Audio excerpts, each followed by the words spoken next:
틀림없이 날씨 때문일 거예요. 숨쉬기가 힘이 들고 공기가 너무 무거워서 가슴을 짓누르니까요. 친애하는 형제님, 밖으로 나가서 거리를 좀 산책해도 지장이 없으시겠습니까? 고맙습니다. 저녁 때의 운하들은 얼마나 아름다운지요. 나는 이 곰팡내 나는 수증기와 운하 속에 젖어있는 낙엽 냄새, 꽃으로 가득 찬 쾌속정에서 올라오는 음습한 냄새가 좋습니다. 아닙니다. 아니에요. 이런 취미는 결코 병적인 것이 아니랍니다. 믿어주십시오. 반대로 내게 있어서 그것은 하나의 선입견 같은 것입니다. 사실 나는 이 운하들을 좋아하려고 무던히 애쓰고 있답니다. 이 세상에서 내가 가장 사랑하는 것은 시칠리아 섬입니다. 더구나 잘 아다시피 에트나 산 꼭대기의 빛살 한가운데서 섬과 바다를 내려다볼 수 있을 때면 더욱 그렇습니다. 또한 자바도 좋아합니다. 하지만 무역풍이 부는 때라야죠. 그렇습니다. 나는 젊은 시절에 그곳에 가본 적이 있답니다. 대체로 나는 섬들을 모두 좋아합니다. 그곳에서는 군림하기가 훨씬 쉽거든요. 매혹에 넘치는 집 아닙니까? 저기 보이는 두 얼굴은 흑인 노예의 얼굴입니다. 일종의 간판이죠. 저 집은 노예 상인의 집입니다. 그 당시에는 자신이 하고 있는 일을 숨기지 않았답니다. 사람들은 가슴을 떡 벌리고 이렇게 말하곤 했죠. 자, 이건 내 집이요. 나는 노예들을 고려하고 있소. 흑인들을 팔죠. 오늘날 그런 것이 자신의 직업이라고 공공연하게 말하는 사람을 상상할 수 있으신가요? 얼마나 파렴치한 일인지요. 지금 여기서 파리의 내 동료들의 말이 들리는 듯하군요. 이 문제에 있어서 그들은 확고한 견해를 갖고 있답니다. 그들은 주저없이 두세 개의 선언문을 발표할 겁니다. 어쩌면 그 이상일지도 모르죠. 숙고의 봄 끝에 나도 그들의 선언문에 서명을 하겠죠. 노예 제도라니 안 될 말이죠. 우리는 그것에 반대한다고요. 어쩔 수 없이 자기 집이나 공장에 노예를 두지 않을 수 없는 정도는 괜찮겠지만 그것을 드러내놓고 자랑한다는 것은 정말 터무니없는 일이죠. 인간이란 지배하든가 시종을 받든가 하지 않고서는 되기지 못한다는 사실을 나는 잘 알고 있습니다. 모든 사람에게는 깨끗한 공기가 필요한 것처럼 노예가 필요합니다. 명령한다는 것은 바로 숨을 쉬는 것과 같습니다. 당신도 이 의견에 찬성하는지요? 그리고 아무리 혜택을 받지 못한 사람이라 하더라도 숨은 쉬게 마련입니다. 사회 계급 중에서 최하위에 있는 사람에게도 배우자나 아이는 있습니다. 독신자라면 개가 있겠죠. 요컨대 중요한 것은 상대방에게는 말 대답을 할 권리가 없고 자신은 분개할 수 있다는 겁니다. 아버지에게 말대답을 해서는 안 된다라는 격언을 알고 계시죠? 어떤 의미에서 그건 이상한 말입니다. 사랑하는 사람에게가 아니라면 이 세상에서 그 누구에게 말대답을 할 수 있단 말입니까? 또 다른 의미에서 보자면 그것은 타당성 있는 말입니다. 누구든 결정적인 말을 할 필요가 있지 않을까요? 그렇지 않다면 온갖 이유로 서로 대립하게 될 겁니다. 그래서 아무리 해도 끝이 나지 않을 테니까요. 그와는 달리 권력이란 모든 것을 단숨에 해결해 버립니다. 시간이 걸리기는 하지만 우리는 그것을 깨달았습니다. 예를 들자면 당신도 분명 아시겠지만 오랜 역사를 가진 우리 유럽은 마침내 훌륭하게 철학적으로 사고할 수 있게 되었습니다. 우리는 이제 더 이상 순진했던 시대에서처럼 나는 이렇게 생각합니다. 그에 반대하는 당신 의견은 어떻습니까? 라고 말하지 않습니다. 우리는 명철해져서 다음과 같이 대화를 뉴스로 대체해 놓았습니다. 이것이 사실입니다. 토론해 봅시다. 당신은 언제나 사실을 토론할 수는 있지만 우리는 그것에 관심이 없습니다. 하지만 몇 년 후 경찰이 당신에게 내가 옳았다는 것을 보여줄 겁니다. 정말 마음에 드는 세상 아닙니까? 이제 모든 것은 명백해졌습니다. 우리는 자신을 알고 우리가 무엇을 할 수 있는지도 압니다. 자, 다른 예를 들어보죠. 그렇지 않다면 주제를 바꿀까요? 나는 항상 미소 어린 시중을 받는 걸 좋아했습니다. 만약 하녀가 침울한 태도를 하고 있으면 그것으로 내 하루는 엉망이 되고 말았습니다. 그녀에게는 물론 즐거워하지 않을 수 있는 권리가 있습니다. 하지만 그녀로서도 징징거리면서보다는 웃으면서 자신의 일을 하는 것이 더 나으리라고 생각합니다. 사실 그것이 나에게도 훨씬 좋았지요. 그런데 이러한 나의 논법은 찬양할 만한 것은 아니지만 그렇다고 완전히 우스꽝스러운 것도 아닙니다. 그런 식으로 나는 언제나 중국 음식에서의 식사를 거부하곤 했습니다. 왜 그랬을까요? 왜냐하면 아시아인들은 말없이 백인들 앞에 있을 때면 종종 경멸하는 듯한 태도를 취하기 때문입니다. 물론 시중을 들면서도 그런 태도를 취하죠. 그런데 어떻게 닭요리 같은 것을 즐길 수 있겠으며 그 무엇보다도 그런 그들을 바라보면서 어떻게 자신이 옳다고 생각할 수 있겠습니까?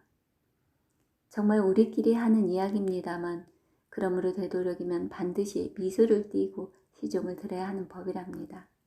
하지만 우리는 그것을 인정해서는 안 되죠. 어쩔 수 없이 노예를 두어야 한다면 그 노예들을 자유인이라고 지칭하는 편이 더 옳지 않겠습니까? 우선 원칙상 그러하고 또 노예에게 절망을 안겨주지 않기 위해서 말입니다. 그들에게 이런 정도의 보상은 해주어야 하지 않겠습니까? 이런 식이라면 노예들은 줄곧 미소를 거두지 않을 것이고 우리는 양심에 거리끼지 않을 수 있을 겁니다.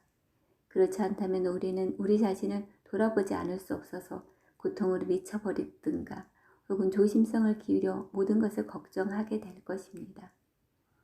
저렇게 간판 같은 것은 필요 없죠. 저런 간판은 뻔뻔스러운 것입니다.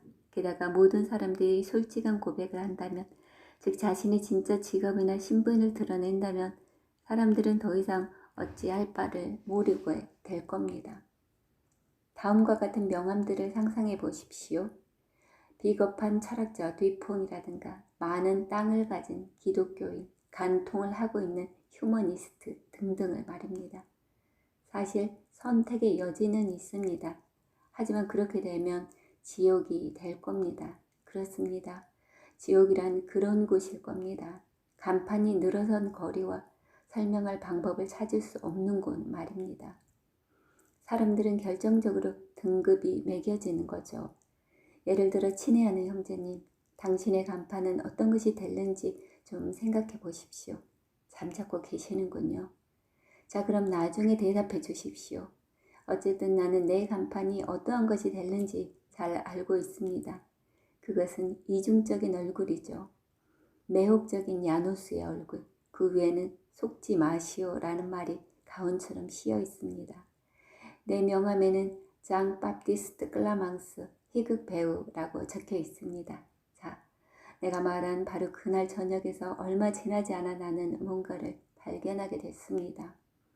어떤 맹인을 인도까지 데려다주고 나서 그와 헤어질 때 나는 그에게 인사를 하곤 했습니다. 모자를 벗는 인사는 분명 그에게 보이기 위한 것이 아니었습니다. 그는 볼 수가 없었으니까요. 그렇다면 그것은 무엇을 위한 것이었을까요? 다른 사람에게 보이기 위한 것이었습니다. 역할을 끝내고 인사를 하는 겁니다. 나쁜 것은 아니지 않습니까? 그 당시 어느 날 자신을 도와준 것에 감사를 표하는 어떤 운전사에게 나는 그 누구도 그렇게까지는 하지 않았으리라고 대답했습니다. 물론 나는 그 누구라도 그렇게 했으리라고 말하려고 했던 겁니다. 하지만 그 실수는 마음속에 불편하게 남아 있었습니다. 겸손에 있어서는 정말이지 나를 따를 사람이 없으니까요. 친애하는 형제님, 내가 언제나 너무도 허영에 차 있었다는 사실을 겸손하게 인정해야겠습니다. 나라는 말은 내 친애하는 삶에서 늘 되풀이되는 후렴이었고 내가 말하는 모든 이야기 속에서 들려왔습니다. 나는 자만심을 갖지 않고는 결코 이야기할 수 없었습니다. 특히 내가 비밀스럽게 가지고 있는 그 어마어마한 사려를 가지고 말할 때는 더욱 그렇습니다. 내가 언제나 자유롭고 강하게 살았던 것은 정말이지 사실입니다. 다만 나는 나와 대적할 만한 사람을 찾을 수 없으리라는 탁월한 이유로 모든 사람들에 대하여 자유롭다고 스스로 생각하고 있었습니다. 말씀드린 것처럼 나는 항상 자신이 다른 모든 사람들보다 지적인 동시에 민감하고 기민하다고 자처하고 있었습니다. 나는 뛰어난 사수였고 비길 데 없는 지도자였으며 최상의 연인이었죠. 예를 들어 성실한 파트너 정도에 지나지 않는 테니스에서처럼 내가 열등하다는 것이 쉽사리 확인되는 영역에 있어서조차도 나는 만약 훈련할 시간만 주어진다면 인류 선수들을 엄청난 차이로 이길 수 있으리라고 생각하지 않을 수 없었습니다. 나는 친절과 침착함을 잘 드러내 보여주는 내 우월함 밖에는 인정할 수가 없었습니다. 다른 사람을 보살필 때 나는 순수한 관용으로 완전히 자유로운 상태에 있었습니다. 그러면 그 공로는 모두 내게로 돌아왔습니다. 그렇게 해서 나는 목표로 삼고 있던 사랑에 한 단계 높이 올라갈 수 있었습니다.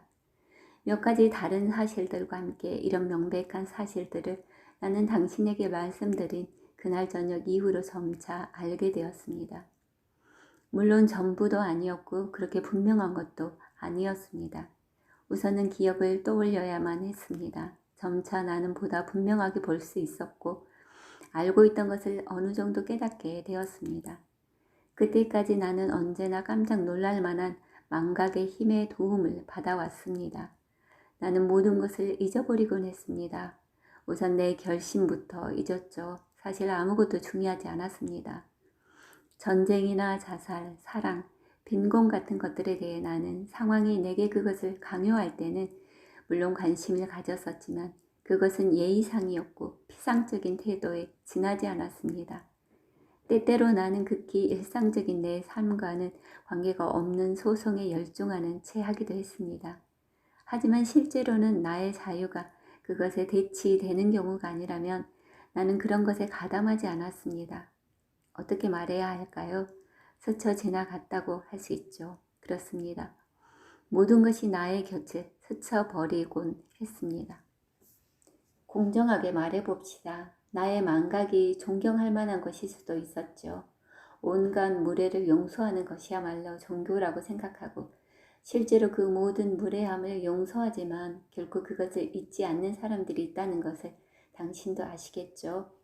나는 모욕을 용서할 만큼 훌륭한 자질을 갖고 있지는 않았지만 언제나 그것을 잊어버리곤 했습니다.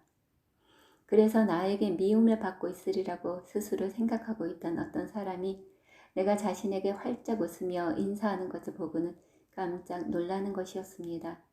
그럴 때면 사람 성격에 따라 그는 내 관대한 마음씨 감탄을 표하거나 나의 야비함에 경멸을 하곤 했습니다. 그 이유가 극히 간단하다는 것을 전혀 알지 못한 채 말입니다. 나는 그 사람의 이름까지도 잊어버렸던 겁니다. 나를 종종 냉담하고 불쾌한 사람으로 만들었던 그 같은 결점이 그럴 때면 나를 도량이 큰 사람으로 만들어 주었습니다. 그렇게 나는 날마다 나의 연속 이외의 다른 어떤 것도 없이 살았습니다. 날이면 날마다 여자들과 더불어 미덕과 악덕과 더불어 그날그날을 개처럼 살았습니다. 하지만 그러는 중에도 언제나 내 자신은 원기왕성하게 자리 잡고 있었습니다. 그런 식으로 나는 삶의 표면에서 말하자면 결코 현실 속에서가 아니라 말 속에서 살았습니다. 슬쩍 읽은 그 많은 책들, 슬쩍 사랑한 친구들, 슬쩍 방문했던 도시들, 슬쩍 껴안았던 그 여자들. 나는 권태나 심심풀이로 선행을 하곤 했습니다. 사람들은 내 뒤를 따르며 매달리고자 했지만 거기에는 아무것도 없었습니다. 그것이야말로 불행이었죠. 그들에게 있어서 말입니다. 왜냐하면 나는 그들을 잊고 있었으니까요. 나는 나 자신 이외에 아무것도 기억하고 있지 않았습니다. 하지만 점차 내게 기억이 되돌아왔습니다. 아니, 그보다는 차라리 내가 기억으로 되돌아갔다고 하는 편이 옳을 것 같습니다. 나는 나를 기다리고 있던 기억을 찾아냈던 겁니다. 그에 관해 말하기 전에 친애하는 형제님, 기억을 찾아가는 도중에 내가 발견한 몇 가지 예들을 말씀드리게 해주십시오. 내 차를 운전하고 가던 어느 날 나는 초록색 불이 켜졌는데도 출발을 잠시 지체했습니다. 그러자 참을성 많은 우리 시민들은 지체 없이 등 뒤에서 경적을 울려대더군요. 그때 갑자기 나는 이와 똑같은 상황에서 일어났던 다른 사건 하나를 기억해냈습니다. 언젠가 작고 마른 몸집에 코 안경을 쓰고 골프 바지를 입은 어떤 남자가 오토바이를 운전하며 나를 추월해 빨간불이 켜지자 내 앞에 정지했던 일이 있었습니다. 정지하면서 그 키 작은 남자는 오토바이 엔진을 꺼버렸습니다. 그런 다음 다시 시동을 걸려고 했으나 헛수고였죠. 초록불이 켜지자 나는 그에게 습관적으로 예의 바른 태도로 오토바이를 옆으로 비켜서 내가 지나갈 수 있게 해달라고 요청했습니다. 그 키 작은 남자는 힘없이 소리만 내는 오토바이 엔진 때문에 신경이 날카로워져 있었습니다. 그래서인지 그는 나에게 파리 사람들의 예의에 따라 그만두고 꺼지라고 하더군요. 나는 여전히 예의 바르게 하지만 목소리에 참을 수 없다는 뉘앙스를 가볍게 담고 다시 말했습니다. 그러자 그는 태도를 바꾸지 않고 걸어가든 말을 타고 가든 알아서 하라는 것이었습니다. 그러는 동안 내 뒤에서는 경적 소리가 들려오기 시작했습니다. 나는 좀 더 단호하게 상대방에게 예의를 갖춰줄 것과 자신이 교통을 방해하고 있다는 것을 생각하라고 말했습니다. 엔진에 문제가 있다는 것이 분명해지자 당연히 심기가 사나워진 그 성마른 남자는 나에게 구타를 당하고 싶다면 기꺼이 그렇게 해주겠노라고 말하는 것이었습니다. 그렇게 심한 뻔뻔스러운 태도에 나는 너무도 화가 나고서 그 말투가 상스러운 녀석에게 몇 차례 딱이라도 후려칠 생각으로 차에서 내렸습니다. 나는 나 자신이 비겁한 사람이라고는 생각지 않았습니다. 하지만 생각으로야 어떤 생각인들 못하겠습니까? 나는 상대방보다 머리 하나는 더 컸고 내 근육은 언제나 마음대로 움직여 주었죠. 지금 생각하면 주먹 다짐이 벌어졌다면 때리기보다 맞았을 것 같습니다.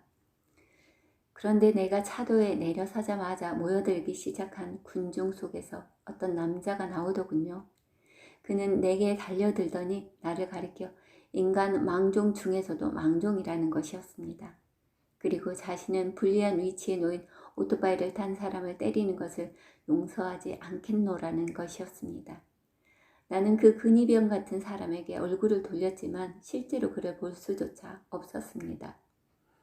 고개를 돌리는 것과 거의 동시에 나는 오토바이가 다시 폭음을 일으키는 소리를 들었고 이어 따귀를 세차게 얻어 맞았던 겁니다. 무슨 일이 일어났는지 생각해볼 시간도 없이 오토바이는 멀어져 갔습니다. 얼떨떨한 채로 나는 그 달단형 같은 남자를 향해 기지개적으로 걸어갔습니다. 바로 그 순간 열을 지어 서 있던 이미 상당한 수의 차들이 큰 소리로 경적을 울려댔습니다. 다시 초록불이 켜졌던 것입니다. 그래서 나는 약간 얼떨떨한 채 나에게 당돌한 말을 던진 얼간이를 때려주는 대신 순순히 내 차로 돌아와 그 자리를 떠났습니다. 지나가는데 그 얼간이 같은 녀석이 나에게 가엾은 녀석이라고 말하더군요. 그 말이 아직도 내 기억에 남아 있습니다. 전혀 중요하지 않는 사건이라고 말씀하시겠죠? 물론 그렇습니다. 다만 내가 그 사건을 잊어버린 데에는 오랜 시간이 걸렸습니다. 바로 그 점이 중요하죠.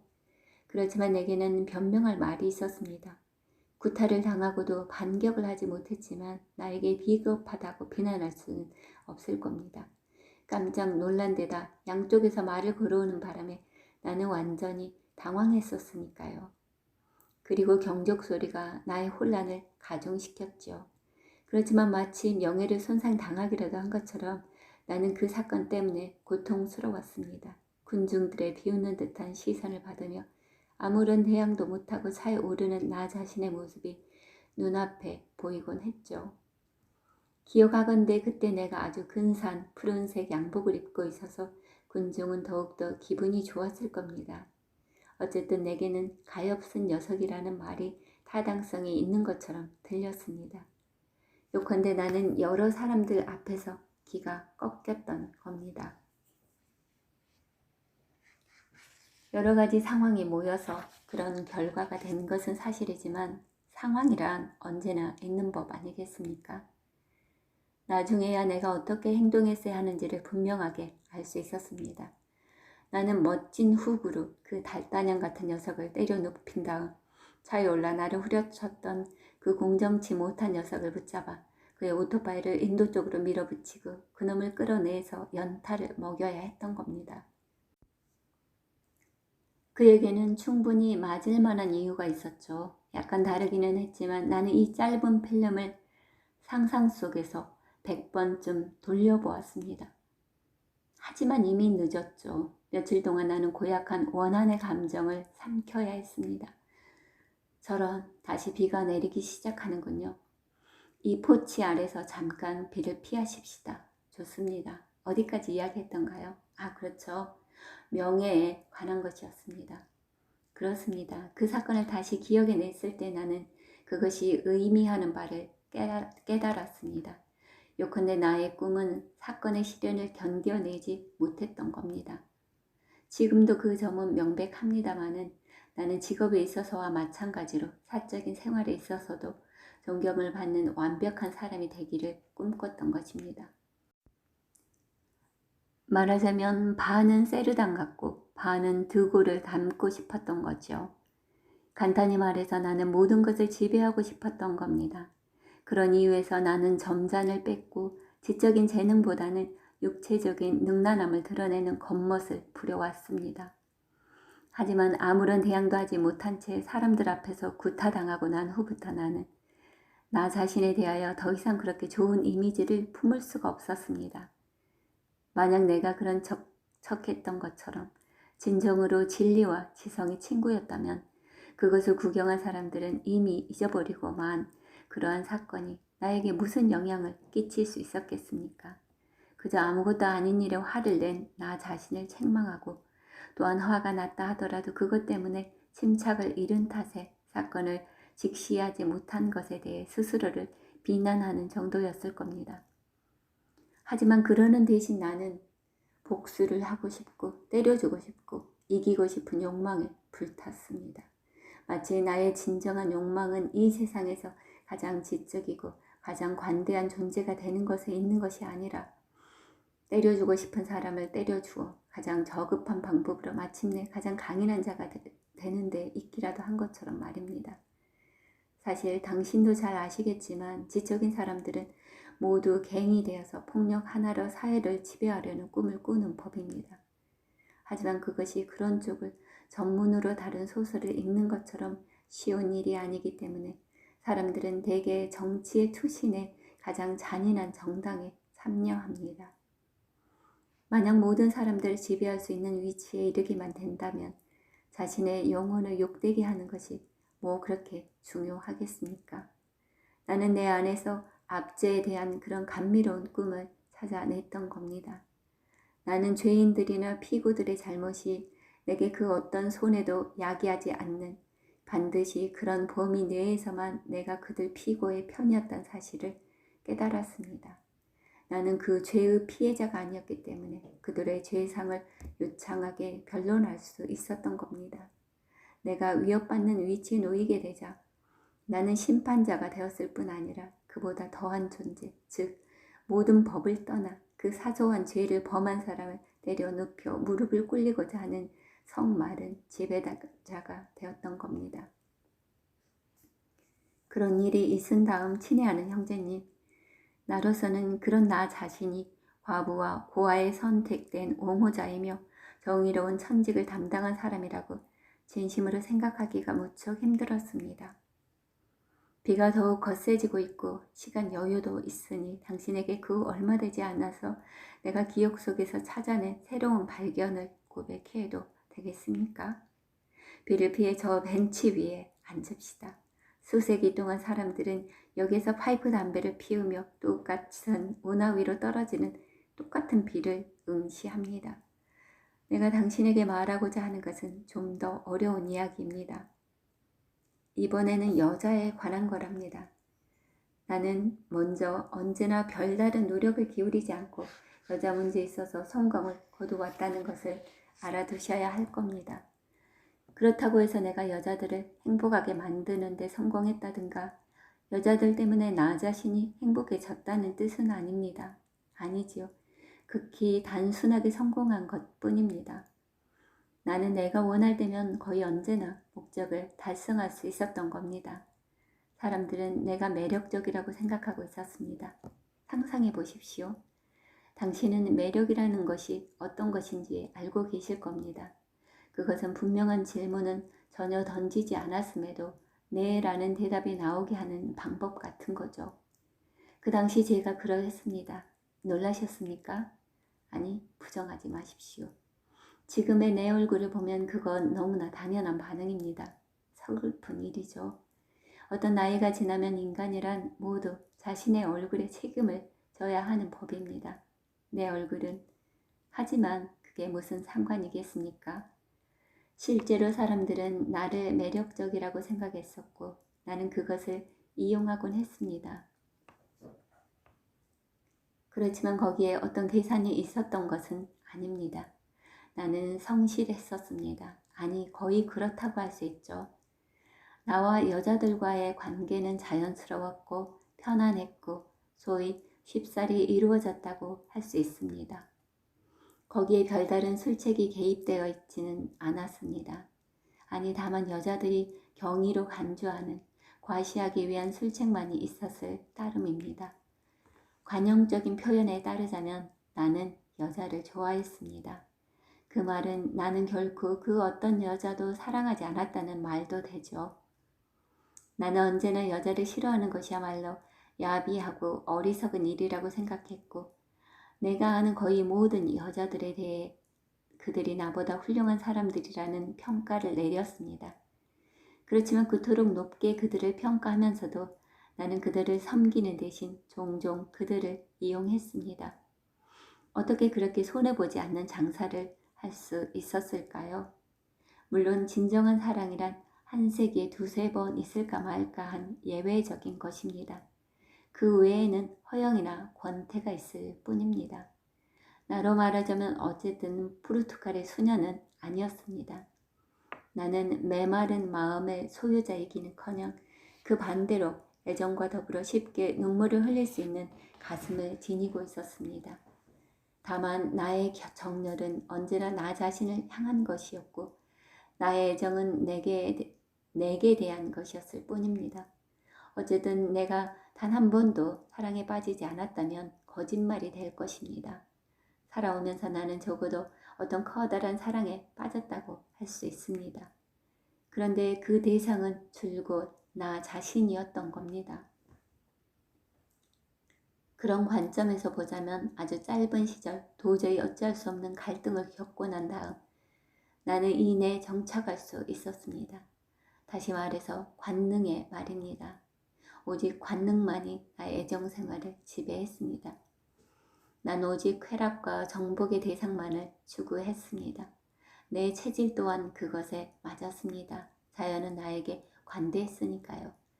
나는 그것을 적잖이 자랑스럽게 생각했고 쾌락에서 연유하는 것인지 인기에서 연유하는 것인지 알 수 없지만 거기에서 많은 만족감을 얻었습니다. 좋습니다. 내가 또 자랑을 하고 있다고 말씀하시려는 거군요. 그 점을 부정하지 않겠습니다. 이 점에 있어서 내 자랑은 사실이었으니만큼 그것은 자랑이 아닐 겁니다. 어쨌든 나의 관능에 관해서만 말하자면 그것은 너무도 현실적이어서 단 10분간의 정사를 위해서조차도 나는 쓰디쓴 후회를 무릅쓰고 아버지와 어머니를 부인했을 겁니다. 정말 그랬습니다. 특히 10분간의 정사를 위해서 그러했고 그 정사가 앞날이 없는 경우라는 것이 분명할 경우에는 더욱 그랬습니다. 물론 나는 몇 가지 원칙을 가지고 있었습니다. 예를 들어 친구의 아내는 손대지 않는다는 것이었죠. 솔직히 말하자면 나는 사건을 만들기 며칠 전에 그 남편들과의 우정을 간단히 끊어버렸습니다. 어쩌면 이것을 관능이라고 불러서는 안 되지 않을까요? 관능이란 혐오스러운 것이 아닙니다. 우리 관대하게 사랑 속에서 성적인 것 밖에는 보지 못하는 일종의 선천적인 무능력이라고 할 수 있는 이러한 결점에 관해서 얘기해 봅시다. 그러한 결점은 결국 편리한 것이었습니다. 망각의 능력과 결합된 그 결점은 나를 더욱 자유스럽게 만들어 주었습니다. 동시에 그 결점이 내게 부여한 어떤 소원하면서도 고집스럽게 독립적인 태도를 통해 나는 새로운 성공의 기회를 얻게 됐습니다. 로맨틱하지 않았기 때문에 오히려 나는 로맨틱한 것을 강하게 북돋을 수 있었던 겁니다. 실제로 여자들은 모든 사람이 실패해도 자기는 언제나 성공할 수 있다고 생각하는 보나파르트 같은 면을 가지고 있답니다. 그런 여자들과의 관계에 있어서도 나는 적어도 관능 이외에 또 다른 어떤 것을 만족시킬 수 있었습니다. 게임에 대한 애정이 그것이었습니다. 여자들 가운데서 나는 풍치가 있고 적어도 순수하다고 할 수 있는 어떤 게임 파트너들을 사랑했던 겁니다. 아시겠습니까? 나는 권태로워지는 것을 참을 수 없었습니다. 그래서 살아오면서 오락만을 즐겼죠. 아무리 화려한 것이라 하더라도 사회는 금방 나를 지치게 만들었습니다. 하지만 그 반면 마음에 드는 여자들과 함께라면 나는 결코 권태롭지 않았습니다. 고백하기 어렵습니다만 나는 예쁜 댄서와의 첫 데이트를 위해서 아인슈타인과의 10번의 회담도 포기했을 겁니다. 사실 10번째 데이트쯤 되어서야 나는 아인슈타인도 만나고 싶고 맹렬하게 독서도 하고 싶은 마음이 들었죠. 결국 나는 하잘것없는 방탕생활의 사이사이에만 중요한 문제들에 대한 관심을 가질 수 있었던 거지요. 그리고 보도 위에 서서 친구들과 한바탕 열정적인 논쟁을 벌이다가도 그 순간 홀릴 정도로 아름다운 여자가 길을 건너는 바람에 상대방이 말하고 있던 추론의 맥을 놓친 적이 얼마나 많은지 모릅니다. 그렇게 나는 게임을 즐겼습니다. 나는 여자들이 지나치게 빨리 목적에 도달하는 것을 좋아하지 않는다는 사실을 알고 있었습니다. 그녀들이 말하는 것은 우선은 대화와 상냥함이 필요합니다. 나는 변호사였으므로 대화에 전혀 어려움이 없었고 군대 생활을 할 때 수습으로 희극배우 역할을 했었기 때문에 시선을 어디에 둘까 하고 걱정하지도 않았습니다. 나는 자주 역할을 바꿨습니다. 하지만 극본은 언제나 같았습니다. 예를 들자면 몹시 힘드는 유혹을 할 때 프로그램이나 도대체 모르겠습니다 라든가 이유는 없습니다. 저는 다른 사람의 호감을 사고 싶지 않습니다. 저는 사랑에 지쳤답니다 등등 같은 프로그램은 극히 낡은 레퍼토리 중에 하나였음에도 불구하고 언제나 효과가 있었습니다. 아울러 어느 여자도 준 적이 없었던 신비스러운 행복에 관한 것도 있었죠. 그런 행복이란 어쩌면 앞날이 없는 것인지도 모릅니다. 아니, 분명히 그럴 겁니다. 왜냐하면 인간이란 지나치게 스스로를 보호할 줄 모르니까요. 하지만 바로 그것이야말로 그 무엇과도 대체할 수 없는 것이었습니다. 나는 짤막한 독백 하나를 완성했는데 그것은 항상 그 어떤 것보다도 환영을 받았습니다. 당신도 그것의 찬사를 보내리라고 확신합니다. 그 독백의 요점은 나는 아무것도 아니다. 나에게 애써 집착할 필요가 없다. 나의 삶은 다른 데 있다. 그 모든 것들보다 더 누리고 싶었던 행복, 그 일상의 행복을 내 삶에서는 찾아볼 수 없었다. 하지만 이미 너무 늦었다. 하는 등의 고통스럽고도 체념에 찬 긍정에 있었습니다. 그것이 왜 결정적으로 늦어버렸는지에 관해서는 비밀을 지켰습니다. 신비에 쌓여있는 편이 더 낫다는 것을 알고 있었기 때문입니다. 또한 어떤 의미에서 나는 내가 말한 것을 믿었고 내 역할 속에서 살고 있었습니다. 따라서 나의 파트너들 역시 열렬히 자신의 역할을 연기하기 시작했다는 것은 놀라운 일이 아니었습니다. 그 중에서 가장 감수성이 예민한 여자들은 나를 이해해 보려고 했었지만 그런 노력을 통해 그들은 서글픈 체념에 도달하곤 했습니다. 다른 여자들은 내가 게임의 규칙을 제대로 지키고 행동에 착수하기 전에 세련되게 말하는 것을 보고 만족해서 지체 없이 현실로 옮아갔습니다. 그럼으로써 나는 이중으로 승리를 거둘 수 있었습니다. 왜냐하면 그녀들로부터 얻는 욕망 외에 그때마다 나의 멋진 능력을 확인함으로써 스스로에 대해 가지고 있는 애정을 만족시킬 수 있었기 때문입니다. 그것은 너무도 절실한 것이어서 그 여자들 중 몇몇으로부터 보잘것없는 쾌락을 얻었을 때조차도 나는 때때로 그녀들과 다시 관계를 가지려고 했었습니다. 물론 그것은 갑작스럽게 찾아온 공모의 느낌과 더불어 곁에 없다는 이유로 더욱 간절해진 기묘한 욕망 때문이었습니다. 또한 그녀와의 관계가 여전히 유지되고 있으며 그것을 결속시키는 것은 오직 내게 달려있다는 사실을 확인하기 위한 것이었습니다.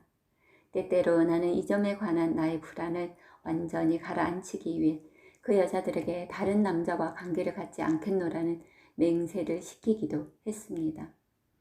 그렇지만 마음속으로 나는 이러한 종류의 불안은 전혀 갖고 있지 않았고 상상조차도 하지 않았습니다. 실제로 내 안에는 어떤 종류의 자만이 너무도 구체적으로 자리 잡고 있었기 때문에 나는 명백한 사실에도 불구하고 나의 것이었던 어떤 여자가 다른 사람의 것이 될 수 있으리라고 상상하기가 어려웠던 것입니다. 하지만 그녀들이 나에게 한 맹세는 자신들을 구속함으로써 나를 자유롭게 해주었습니다. 그녀들이 그 누구와도 관계를 갖지 않게 된 그 순간부터 비로소 나는 그 관계를 파기할 결심을 할 수 있었습니다. 그렇지 않고서는 관계를 파기한다는 것은 거의 언제나 불가능했습니다. 여자들과의 관계에 대한 이러한 확인이 일단 확고하게 자리 잡고 나면 나의 능력은 영원히 보증되는 것이었습니다. 이상한 일이었죠. 그렇지 않습니까? 하지만 친애하는 형제님, 그런 겁니다. 어떤 사람들은 나를 사랑하라고 소리칩니다. 또 다른 사람들은 날 사랑하지 말라고 말합니다. 하지만 가장 나쁘고 가장 불행한 종류의 인간은 나를 사랑하지 말라, 하지만 나에게 충실하라 라고 말하는 사람입니다. 다만 보십시오. 확인이란 결코 결정적인 것이 될 수 없습니다. 한 사람씩 다시 시작해야 한답니다. 다시 시작하게 되자 습관이 들었습니다. 얼마 지나지 않아 생각지도 않은 채 이야기가 나오게 되고 반사작용이 뒤따르게 되죠. 그러다가 어느 날엔가는 진정으로 원하지 않으면서도 상대방을 붙잡는 상태까지 이르게 됩니다. 믿어주십시오. 어떤 사람들에게 있어서는 적어도 그가 원하지 않는 것을 붙잡지 않는다는 것이 세상에서 가장 어려운 일이라는 것을 말입니다. 어느 날 바로 그런 일이 일어났습니다. 상대방 여자가 누구라는 것을 당신에게 말할 필요는 없을 겁니다. 다만 정말로 뒤흔들릴 정도는 아니지만 그녀의 수동적인 동시에 욕정에 줄인 태도는 나를 매혹시켰습니다. 솔직하게 말하자면 그것은 예상했던 대로 보잘것없었습니다. 하지만 나는 콤플렉스 같은 것은 결코 가져본 적이 없었으므로 그 여자를 쉽사리 잊어버리고 더 이상 만나지 않았습니다. 나는 그녀가 아무것도 깨닫지 못했으리라고 생각했습니다. 나는 그녀가 어떤 견해를 가질 수 있으리라고는 상상조차 하지 못했습니다. 게다가 수동적인 태도로 그녀는 내 눈에 세상에 초연한 사람처럼 비춰졌습니다. 그렇지만 몇 주일 후 나는 그녀가 제3자에게 나의 신체적인 무능함을 털어놓았다는 사실을 알게 됐습니다. 그 사실을 알게 되자마자 나는 약간 속은 것 같은 느낌이 들었습니다. 그녀는 내가 생각했던 것처럼 그렇게 수동적이지도 않았고 판단력이 결여돼 있었던 것도 아니었습니다. 이윽고 나는 어깨를 으쓱하고 웃어넘기는 채 했습니다. 실제로 나는 웃기조차 했습니다. 그 사건이 그다지 중요하지 않았다는 것은 명백한 일이었습니다. 겸손히 규칙으로 자리 잡아야 할 분야가 있다면 그것은 뜻하지 않는 일이 많이 일어나게 마련인 성적인 면에서가 아니겠습니까? 천만에요. 그렇지 않습니다. 혼자 있을 때조차도 그것은 가장 자부심이 강한 영역이 될 수 있는 겁니다. 어깨를 으쓰겠지만 실제로 내 행동은 어떠했을까요? 난 얼마 후 그 여자들을 다시 만나 그녀를 유혹하고 그녀의 마음을 도로 빼앗기 위하여 해야 할 일을 했습니다. 그것은 그다지 어렵지 않았습니다. 여자들 역시 실패한 채로 그냥 있기를 좋아하지 않는 법이니까요. 그 순간부터 명확히 의도했던 것은 아니지만 실제로 나는 그녀를 온갖 방법으로 괴롭히기 시작했습니다. 나는 그녀를 버리기도 했고 다시 관계를 갖기도 했으며 적당하지 않는 장소나 때에 몸을 맡기도록 강요하기도 했으며 모든 면에 있어서 너무나 거친 방법으로 그녀를 다룬 나머지 마침내 그녀에게 집착하게 되기에 이르렀습니다. 그것은 마치 간수가 자신의 죄수에게 구속되어 있다는 상상과 같은 것이었습니다. 고통스럽고 강요된 쾌락의 결심한 혼란 속에서 그녀가 자신을 굴복시킨 존재에 대해 큰 소리로 존경을 표시하는 날까지 그런 상태가 계속됐습니다. 바로 그날 나는 그녀로부터 멀어지기 시작했습니다. 그 후 나는 그녀를 잊어버렸습니다. 당신이 예의상 아무 말도 하고 계시지 않음에도 불구하고 나는 그 사건이 그렇게 떠벌릴 만한 것이 아니라는 사실을 인정합니다. 하지만 친애하는 형제님, 당신의 삶을 생각해 보십시오. 당신의 기억을 파헤쳐 보십시오. 어쩌면 그 기억 속에서 당신도 이와 비슷한 사건을 찾아낼 수 있을지도 모릅니다. 그렇다면 그것을 나중에 나에게 말해 주십시오. 나는 그 사건이 다시 머릿속에 떠올랐을 때 또다시 웃음이 터져 나왔습니다. 하지만 그것은 전혀 다른 웃음으로 대자를 다리 위에서 들었던 웃음소리와 꽤 비슷했습니다. 나는 내 일상적인 말과 변론을 생각하고 웃었던 겁니다. 나로서는 여자들에게 하는 말보다 내 변론이 더 우스웠습니다. 적어도 나는 여자들에게는 거의 거짓말을 하지 않습니다. 본능이 내 태도를 통해 아무런 핑계도 대지 않고 명확하게 드러나거든요. 예를 들자면 사랑의 행위란 일종의 고백입니다. 사랑의 행위 중에서 에고이즘은 공공연하게 소리를 치고 허영이 과시되기도 하며 혹은 진정한 아량이 드러나는 법이죠. 결국 나는 다른 정사 사건들보다도 그 유감스러운 사건에서 나 자신이 생각했던 것 이상으로 솔직했고 내가 누구인지 어떤 식으로 살아가고 있는지를 잘 드러냈던 것입니다.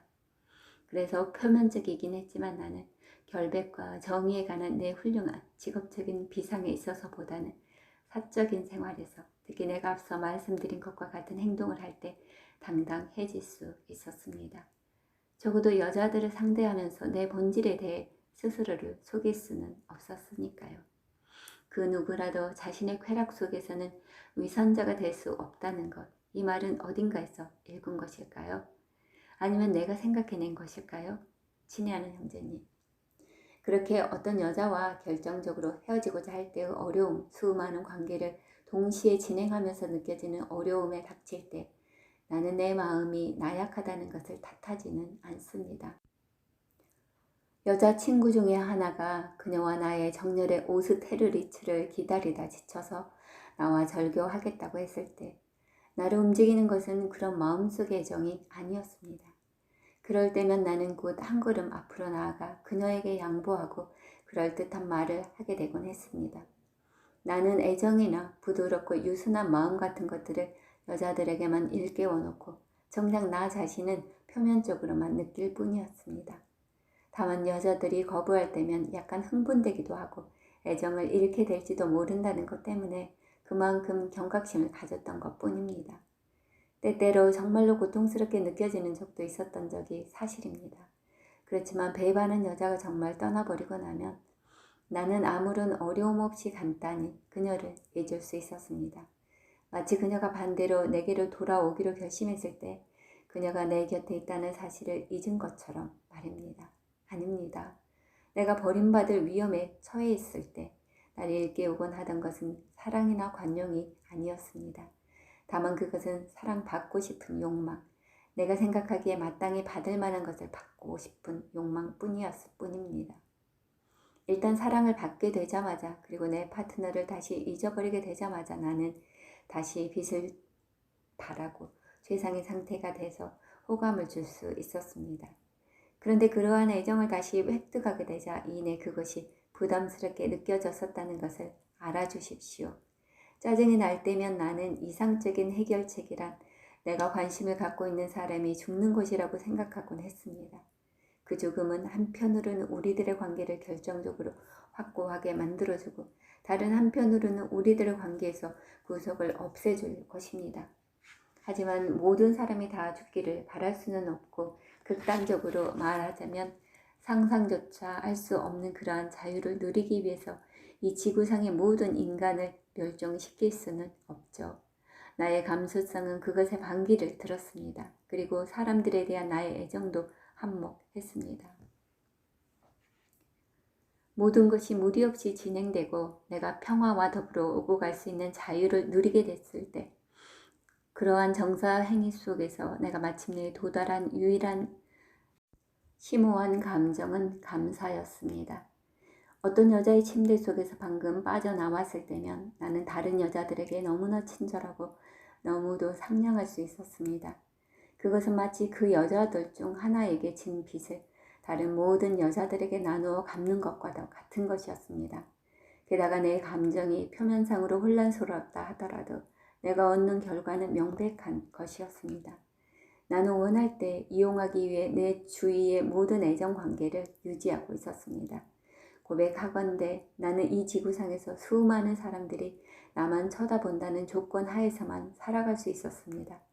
그들은 독립적인 삶을 박탈당한 채 언제가 되었든 간에 내 부름에 대답할 준비를 갖추고 내가 나의 빚으로 은총을 내려주는 날까지 볼모의 상태에 몸을 맡긴 채 영원히 주인 없는 상태로 있어야 했습니다. 요컨대 내가 행복하게 살기 위해서 내게 선택된 사람들은 결코 삶을 누리지 말아야 했던 겁니다. 다만 이따금 나의 자비로운 뜻에 의해서만 그들은 생명을 누릴 수 있어야 했던 거죠. 내가 당신에게 이런 이야기를 하는 것에 어떤 자기 만족도 느끼지 않고 있다는 사실을 믿어주십시오. 내 자신은 아무 대가도 치르지 않는 채로 모든 것을 요구하던 그 시절, 수많은 사람들을 이용해 나를 섬기게 하던 그 시절, 그 어느 날 편리할 때 내 가까이 있게 하기 위해 그들을 대기 상태로 놓아두었던 그 시절을 생각할 때 내게 떠오르는 이 기묘한 느낌을 뭐라 말할 수 있는지 모르겠습니다. 친애하는 형제님, 그것은 수치심이 아닐까요? 그 말이 그런대로 맞는 것 같지 않습니까? 그렇다고요? 그렇다면 아마도 그런 감정이거나 그렇지 않다면 명예와 관련되는 우스꽝스러운 감정 중에 하나일 겁니다. 어쨌든 이런 감정은 내가 기억 한가운데 발견한 그 사건 이후로 나를 떠난 적이 한 번도 없었던 듯 싶습니다. 나는 여러 번 다른 이야기를 하기도 하고 그 이야기를 꾸며내고자 하기도 했습니다. 바라건대 당신이 그것을 잘했다고 인정해 주시기를 바랍니다.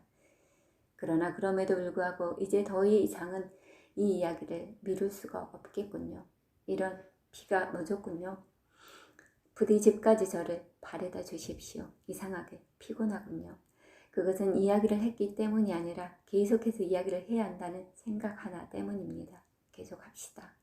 내 중대한 발견을 더듬어 나가기 위해서는 그저 몇 마디 말로 충분할 겁니다. 게다가 그것에 관해서 더 이상 말씀드릴 이유가 무엇이겠습니까? 조각상을 나체가 되게 하기 위해서는 미사욕구는 집어치워야 하는 법입니다. 그 이야기는 이렇습니다. 그날 밤, 그러니까 내가 등 뒤에서 웃음소리를 들었다고 생각했던 그 저녁에서 2, 3년 전인 어느 11월 밤이었습니다. 나는 세느강의 왼쪽 기슭을 올라 집으로 가기 위해 로얄 다리를 건너고 있었습니다. 시간은 자정이 지나 1시쯤 되었죠. 가는 비가, 아니 차라리 이슬비라고 해야겠네요. 그런 비가 내리고 있어서 그나마 드문 행인들을 다시 찾아볼 수 없었습니다. 나는 어떤 여자와 막 헤어져 돌아오는 길이었습니다. 그녀는 그즈음 분명 이미 잠이 들었을 겁니다. 나는 약간 마비된 듯한 상태에서 산책을 하며 행복감을 느꼈습니다. 나른한 몸속에서 내리는 비처럼 부드러운 핏줄기가 돌아가고 있었습니다. 다리 위에서 나는 난간에 몸을 기울이고 강을 바라보고 있는 듯한 형체를 지나쳤습니다. 좀 더 가까이 가보고 나는 그것이 검은 옷을 입은 날씬한 젊은 여자라는 것을 알 수 있었습니다. 어두운 빛깔의 머리와 외투의 깃 사이로 물에 젖은 싱싱한 목덜미만이 눈에 띄었습니다. 그런 것에 나는 무척 민감하답니다. 하지만 잠시 주저하다가 나는 계속 걸어갔습니다. 다리를 다 건넌 후 나는 내가 살고 있는 생미슬가로 향하는 뒷길로 접어들었습니다. 약 50m가량 걸어갔을까? 그때 나는 바로 그 소리를 들었습니다. 멀리 떨어져 있었음에도 불구하고 그 소리는 밤의 어둠 속에서 굉장히 크게 느껴졌습니다. 사람이 물속으로 떨어지는 소리였습니다. 나는 문득 걸음을 멈추었지만 뒤돌아보지는 않았습니다. 거의 동시에 비명소리가 들려왔습니다. 그 소리는 몇 번 계속되다가 강을 따라 흘러내려가 갑자기 잦아들었습니다. 갑작스럽게 응고된 어둠 속에서 침묵이 이어졌고 내게는 끝나지 않을 것처럼 느껴졌습니다.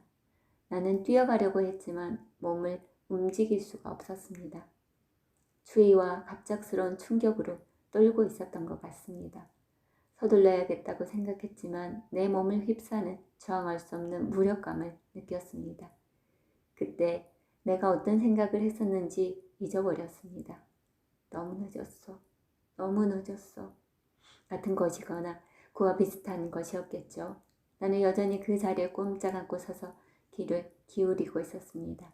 그런 다음 이윽고 빠른 걸음으로 비를 맞으며 그곳을 떠났습니다. 도중에 아무도 만나지 않았죠. 그런데 다 왔군요. 여기가 우리 집입니다. 제 피난처지요. 내일 말입니까? 당신이 원하신다면 그러죠. 기꺼이 당신을 마르켄 섬까지 안내하죠. 당신은 조이데르해를 구경하시게 될 겁니다. 멕시코 시티에서 11시에 만납시다. 뭐라고요? 그 여자 말입니까? 모르겠습니다. 정말 모르겠습니다. 그 다음 날에도 또 그 후 며칠간도 나는 신문을 읽지 않았답니다. 인형의 마을 같다고 생각지 않으십니까? 그림 같다고 하지 않을 수 없는 곳입니다. 하지만 친애하는 친구여, 이 그림 같은 경치 때문에 당신을 이 섬으로 안내한 것은 아닙니다. 사람들은 모두 이곳 촌부에 머리쓰개나 남학신, 어부들이 밀초향기 속에서 기다란 담배를 피우는 장식적인 집들에 감탄을 표합니다. 하지만 나는 그와는 반대로 이곳에 있는 중요한 것을 당신에게 보여드릴 수 있는 몇 안 되는 사람 중에 하나랍니다. 뚝에 이르렀군요. 이 너무도 우아한 집들로부터 가능한 멀리 떨어져 있기 위해서는 이 뚝길을 따라 걸어야 합니다. 좀 앉으십시다. 어떻게 생각하십니까? 보십시오. 부정적인 풍경들 중에 백미 아닙니까? 보십시오. 우리 왼편으로는 이곳에서 소위 사구라고 부르는 잿더미가 있습니다. 오른쪽으로는 회색 비뚝이 펼쳐져 있고 발밑에는 낯빛의 모래톱, 그리고 우리 앞으로는 희미한 낯빛의 바다와 침침한 물을 반사하고 있는 광대한 하늘이 있습니다. 정말 생기 없는 지옥의 모습 아닙니까? 수평선 이외에는 그 어떤 빛살도 없고 공간은 아무런 색깔도 없으며 생명은 모두 죽었습니다. 이것이야말로 우주의 소멸이며 눈으로 볼 수 있는 허무가 아니겠습니까? 무엇보다도 사람들이 없습니다. 사람이라고 찾아볼 수가 없어요. 다만 마침내 황막해진 이 지구 위에 당신과 나만이 있을 뿐입니다. 하늘이 살아있지 않느냐고요? 친애하는 친구요. 당신 말이 맞습니다. 하늘은 두터워지다가는 이내 움푹 패이고 바람의 계단을 열어놓았다가는 구름의 문을 닫아버립니다.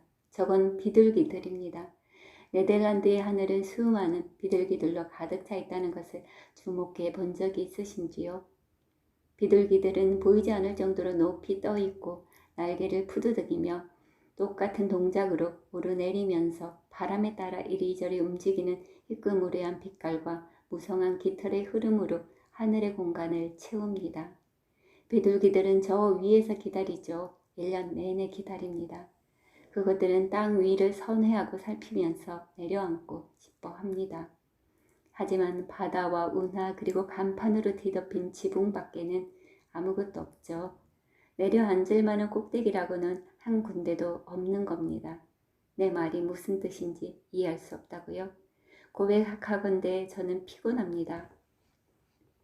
나는 이야기의 맥을 잃어버렸습니다. 내 친구들이 즐겨 경의를 표하던 그 명석한 두뇌도 더 이상 소용이 없군요. 게다가 내가 내 친구들이라고 말한 것은 원칙적으로 그렇다는 겁니다.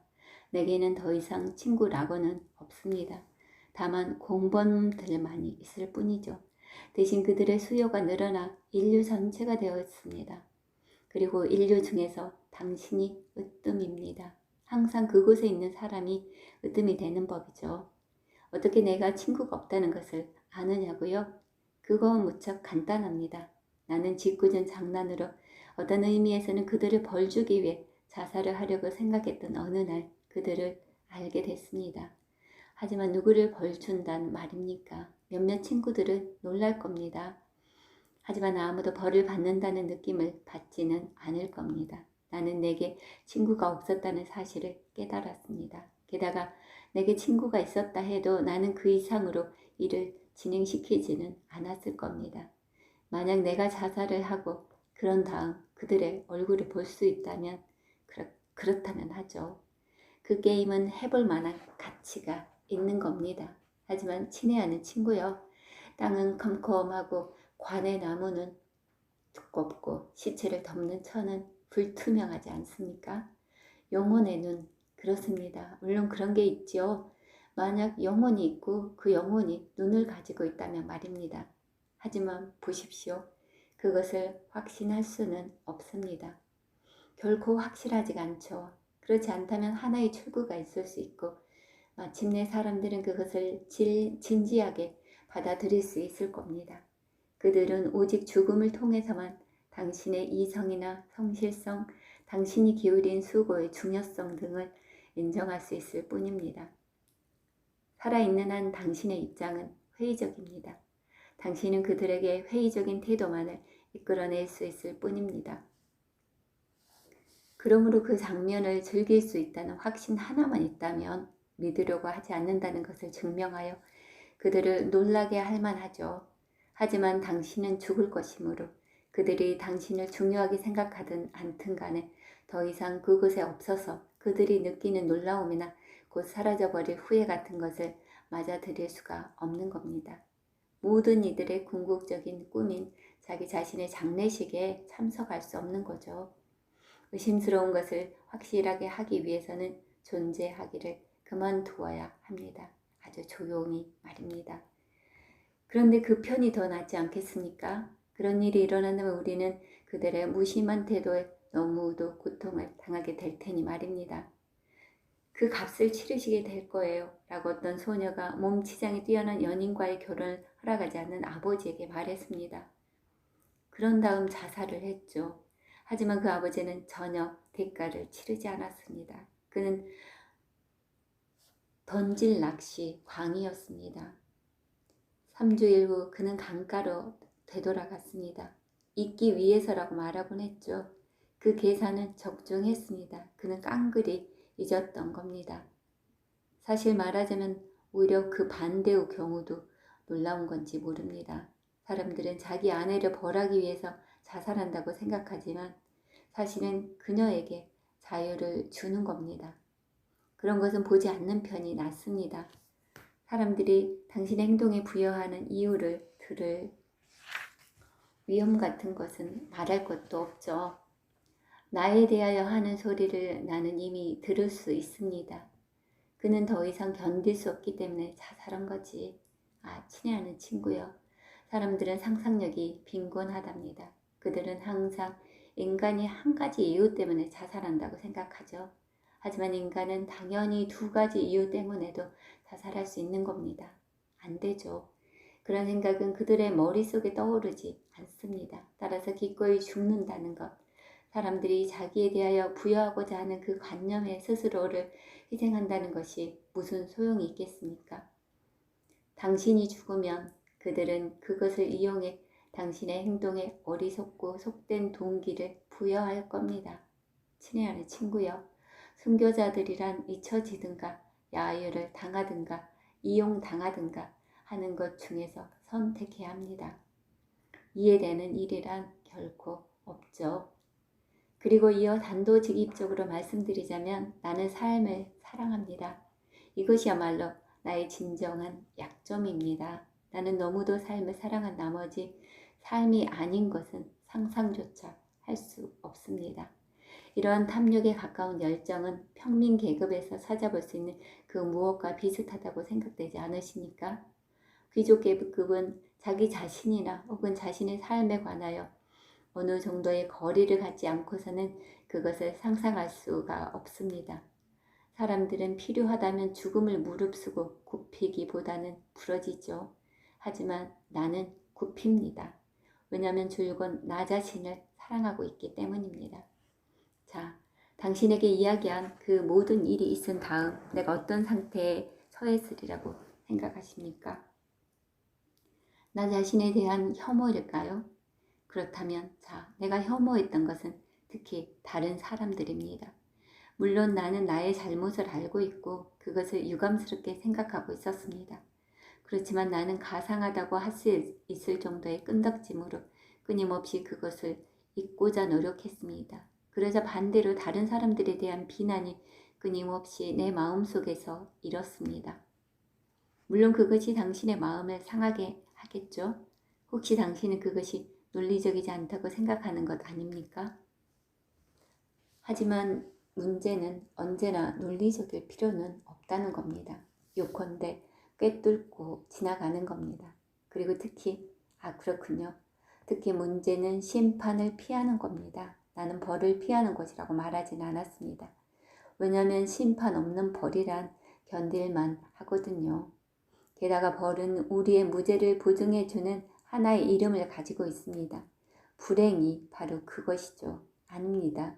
중요한 것은 반대로 심판을 막는 것, 언제나 심판을 피하는 것, 그리하여 결코 판결이 내려지지 않도록 하는 것입니다. 하지만 사람은 그리 쉽사리 심판을 막을 수는 없습니다. 오늘날 우리는 심판에 대해서 간통에 대해서와 마찬가지로 언제나 준비가 되어 있습니다. 차이라면 체력의 쇠진을 걱정할 필요가 없다는 것이죠. 만약 그 점이 의심스러우시다면 8월 한 달 동안 권태를 풀기 위해 이런 피서지의 호텔에 머무는 우리 자비로운 국민들이 식탁에서 나누는 이야기에 귀를 기울여 보십시오. 만약 그러고도 당신이 결론을 내리기가 주저된다면 오늘날 유명한 사람들에 관한 이야기를 읽어보십시오. 아니면 당신의 가족들을 잘 관찰해 보세요. 그러면 아시게 될 겁니다. 친애하는 친구요. 그들에게 우리를 심판할 구실을 주어서는 안 됩니다. 아무리 작은 것이라 하더라도 말입니다. 그렇지 않으면 우리는 산산조각이 날 겁니다. 우리는 맹수 조련사 같은 조심스러움을 가져야 합니다. 만약 그가 맹수우리로 돌아가기 전에 불행히도 면도날에 뵌다면 그는 맹수들의 즐거운 식사가 되고 말 겁니다. 내가 어쩌면 그렇게 훌륭한 사람이 아니었을지 모른다는 의심이 든 그날 나는 단번에 이러한 것을 깨달았습니다. 그때부터 나는 경계심을 갖게 되었죠. 내가 조금씩 피를 흘리고 있는 만큼 완전히 죽게 될지도 몰랐습니다. 그들이 나를 잡아먹게 되는 겁니다. 동시대 사람들과 나와의 관계는 표면적으로는 똑같았지만 미묘하게 그 조화를 잃게 됐습니다. 내 친구들은 변하지 않았습니다. 그들은 기회에 있을 때마다 항상 내게서 느껴지는 조화와 안정감의 찬사를 보냈습니다. 하지만 나는 내 안에 가득 찬 부조화와 혼란만을 느낄 뿐이었습니다. 나는 스스로를 상처 입기 쉽고 대중의 비난 속에서 내맡겨져 있는 존재로 느끼고 있었습니다. 내가 보기에 그들은 더 이상 나를 존경하는 청중이 아니었습니다. 나는 그런 것에 익숙해져 있었는데 말입니다. 내가 중심이 되었던 원이 무너지고 그들은 마치 법정에서처럼 일렬로 자리를 잡았습니다. 내가 내 자신 안에 심판받아야 할 무엇이 있지 않을까 하는 것을 두려워하게 되는 그 순간부터 나는 그들 안에 이를테면 저항할 수 없는 심판의 성향이 자리 잡고 있다는 것을 깨달았습니다. 그렇습니다. 그들은 이전에도 그곳에 있었습니다. 하지만 그들은 웃고 있었습니다. 아니, 내가 만나는 사람들 중 모든 사람들이 웃음을 감춘 채 나를 바라보고 있는 것처럼 느껴졌습니다. 그 당시에 나는 사람들이 나에게 다리를 걸고 넘어뜨리려고 했다는 느낌까지 들었습니다. 실제로 두세 번 공공장소에 들어서면서 나는 이유 없이 비틀거리기도 했습니다. 실제로 한 번은 길게 넘어졌지요. 데카르트를 신봉하는 합리적인 프랑스인이었던 나는 재빨리 다시 정신을 차리고 그런 사고들을 유일하게 합리적인 신성, 다시 말해서 우연의 탓으로 돌렸습니다. 하지만 소용이 없었습니다. 의혹은 여전히 남아있었던 겁니다. 일단 주의를 하게 되자 내게 적들이 있다는 사실을 그리 어렵지 않게 발견할 수 있었습니다. 우선 직업 속에서 적이 있었고 이어 사교 생활에서도 그랬습니다. 그중 어떤 사람들은 내가 돌보아준 사람들이었습니다. 또 내가 은혜를 입은 사람들도 있었습니다. 요컨대 그 모든 일들은 당연한 것이어서 나는 그러한 사실에 그다지 큰 서글픔을 느끼지는 않았습니다. 반면 내가 잘 알지 못한 사람들 혹은 전혀 알지 못한 사람들 중에 적이 있다는 사실을 인정하는 것이 더욱 고통스럽고 어려운 일이었습니다. 당신에게 몇 가지 증거를 보여드린 것처럼 나는 항상 결백한 존재였으므로 나를 모르는 사람이라 하더라도 자주 만나게 되면 나를 좋아하지 않을 수 없으리라고 생각하고 있었습니다. 그런데 아니었던 겁니다. 나는 특히 아주 조금밖에 나를 알지 못하는 사람, 나 자신은 그들의 존재조차 알지 못하는 사람들 중에 내게 적의를 가진 사람들이 많다는 사실을 알았습니다. 물론 그들은 내가 풍요하게 그리고 행복에 겨운 자유로운 생활을 하고 있다고 생각하고 있었습니다. 성공한 사람의 모습은 그것이 어떤 모습이든 간에 당나귀처럼 순한 사람도 화나게 만들었습니다. 한편 내 생활은 터질 듯이 꽉 차 있었기 때문에 여유가 없어서 나는 많은 신청들을 거절하곤 했습니다. 그런 다음 나는 같은 이유로 내가 거절했다는 사실을 잊어버렸죠. 하지만 나에게 그런 신청을 한 사람들은 그다지 바쁜 사람들이 아니었습니다. 그래서 그런 이유로 그들은 내가 거절했다는 사실을 잊지 않고 있었습니다. 한 가지만 예를 든다면 어쨌든 여자들은 내게 보다 높은 가치가 있었습니다. 나는 여자들에게 바치는 시간을 남자들에게 줄 수가 없었고 그들은 언제나 그런 나를 용서하지 않았습니다. 어떻게 이 난관을 벗어나야 할까요?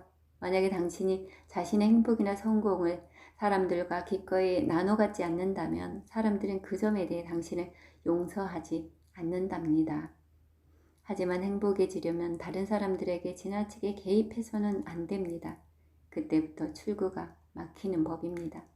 행복하게 살고 심판을 받든가 혹은 무죄 인정을 받고 비참하게 살든가 해야 하는 겁니다. 나에게는 불의 쪽이 더 컸습니다. 나는 지난 날의 행복 때문에 비난을 받았던 겁니다. 오랫동안 사방에서 심판과 화살, 비웃음이 쏟아지고 있었음에도 불구하고 나는 방심한 채 웃으면서 전반적으로 조화를 이루고 있다는 환상 속에서 살아왔던 겁니다.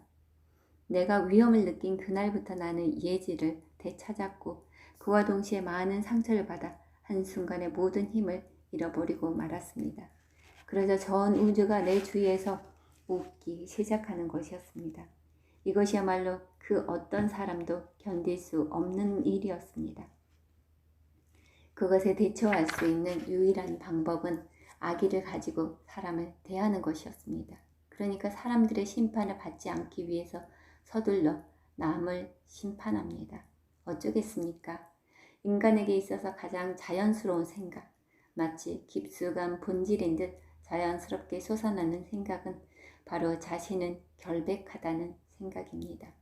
이런 관점에서 보자면 우리 모두는 부엔발트의 극히 작은 프랑스인과 흡사합니다. 자신의 도착을 장부에 기록한 서기에게 그는 한사코 이의를 신청하고자 했죠. 그 서기 역시 포로였습니다. 무슨 이의 신청이냐고요? 서기와 그 동료들은 웃음을 터뜨렸습니다. 그래 봤자 소용없다네 이 친구야. 여기서는 이의 신청 같은 건 하지 않네. 하지만 보십시오 선생님, 제 경우는 예외입니다. 저는 결백하거든요. 하고 그 자그마한 프랑스인은 말했답니다. 우리는 모두 예외적인 경우입니다. 우리는 뭔가를 호소하고 싶어 하는 겁니다. 우리들은 모두 어떤 값을 치르더라도 자신이 결백하다는 것을 요구하고 심지어 그것을 위해서는 인류는 물론 하늘까지도 고발하려고 합니다. 당신이 누군가에게 그가 노력한 덕분으로 지혜로워지고 관대해졌다고 칭찬을 한다 해도 그는 그다지 좋아하지 않을 겁니다. 반대로 그의 선천적인 관대함에 감탄을 표한다면 그는 몹시 기뻐할 겁니다. 만약 당신이 어떤 죄수에게 그가 잘못을 저지른 것은 그의 본성이나 성격 탓이 아니라 불행한 환경 때문이었다고 말한다면 그는 그 점에 관해 당신에게 굉장한 감사를 표할 겁니다. 당신이 변론하는 시간을 택해 그는 눈물을 흘릴 겁니다. 그렇지만 천성적으로 정직하거나 지혜롭다는 것은 덕이 될 수 없습니다. 왜냐하면 상황 때문에 죄인이 된 경우가 천성적으로 죄인인 경우보다 더 책임이 무거운 것은 분명 아니기 때문입니다. 하지만 이 사기꾼들은 특사를, 다시 말해서 책임을 면하기를 원합니다. 그리고 그들은 뻔뻔스럽게도 천성을 정당화하거나 구실을 붙여 항변을 합니다. 설사 그것들이 서로 모순된다 하더라도 말입니다. 요점은 그들이 죄가 없다는 것입니다. 그들의 덕성은 선천적이기 때문에 의심할 여지가 없다는 것. 그들의 잘못은 일시적인 불행에서 나온 것인 만큼 다만 한때의 것에 불과하다는 것입니다. 아까 말씀드린 것처럼 중요한 것은 심판을 막는 것입니다. 심판을 막는다는 것은 어려운 일이고 또한 자신의 천성에 감격하는 동시에 용서를 받는다는 것이 더 까다롭기 때문에 사람들은 모두 부자가 되려고 애를 쓴답니다. 왜냐고요? 그 점이 이상하게 생각되십니까? 물론 그것은 권력을 갖기 위해서입니다. 하지만 무엇보다도 부는 당장의 심판을 면하게 해주고 당신을 지하철의 군중들로부터 끌어내 니켈 도금이 된 멋진 차 속에 앉혀주며 넓은 정원이나 침대칸 사치스러운 선실에 혼자 있게 해주기 때문입니다. 친애하는 친구, 불안, 아직 완전한 무죄석방을 의미하지는 않지만 집행유예와도 같은 겁니다. 언제나 부를 갖고 있는 편이 유리하죠. 그 어느 때보다도 친구들이 당신에게 성실해질 것을 요구할 때 그 말을 믿지 마십시오.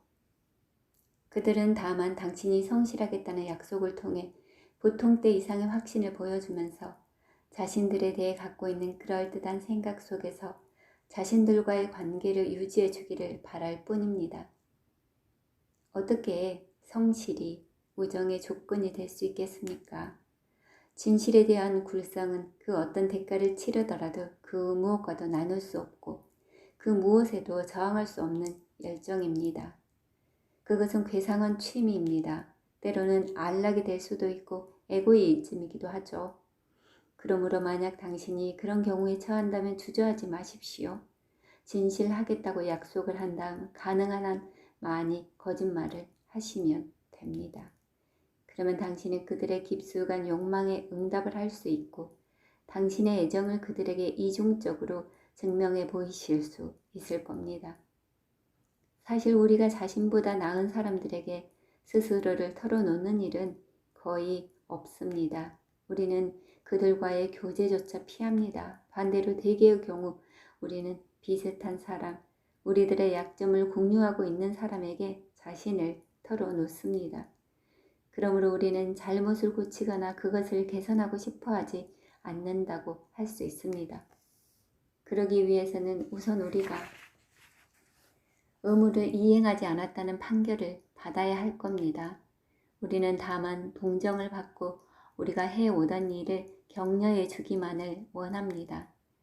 요컨대 우리는 더 이상 죄인이고 싶지 않은 동시에 자신을 정화시키는 노력도 기울이고 싶지 않은 겁니다. 충분히 파렴치하지도 못하고 충분한 미덕을 갖고 있지도 못한 셈이죠. 우리에게는 악의 에너지도 선의 에너지도 없습니다. 단테를 아십니까? 정말입니까? 세상에, 그러면 당신은 단테가 신과 사탄 간의 싸움 속에서 중립적인 천사를 인정한다는 것도 아시겠죠? 그래서 그는 그들을 고성소 안에 두었습니다. 다시 말해서 지옥의 현관인 셈이죠. 친애하는 친구, 우리는 지금 그 현관에 와 있습니다. 인내심에 관해서 말입니까? 물론 당신 말이 맞습니다. 우리에게는 최후의 심판까지 기다려야 하는 인내심이 필요합니다. 하지만 보십시오. 우리는 바쁩니다. 너무 바쁜 나머지 나는 스스로 고의 판사가 되지 않을 수 없었습니다. 하지만 처음에는 내 발견들에 만족해야 했고 주변 사람들의 웃음에 적응해야 했습니다. 나를 부르는 소리를 들은 그날 밤부터 정말로 나는 불림을 받았답니다. 나는 대답을 해야 했고 적어도 그 대답을 찾고자 애써야 했습니다. 그것은 쉬운 일이 아니었습니다. 그래서 저는 오랫동안 방황했죠. 우선 그 끊임없는 웃음소리와 웃는 사람들을 통해 나는 자신을 보다 명확하게 보게 되었고 내가 그다지 단순한 인간이 아니라는 것을 결국 깨달았던 겁니다. 웃지 마십시오. 이 진실은 겉모습처럼 그렇게 초보적인 것은 아니랍니다. 사람들은 온갖 다른 진실을 발견한 후에 초보적인 진실이라고 불리는 것을 발견하는 법이죠.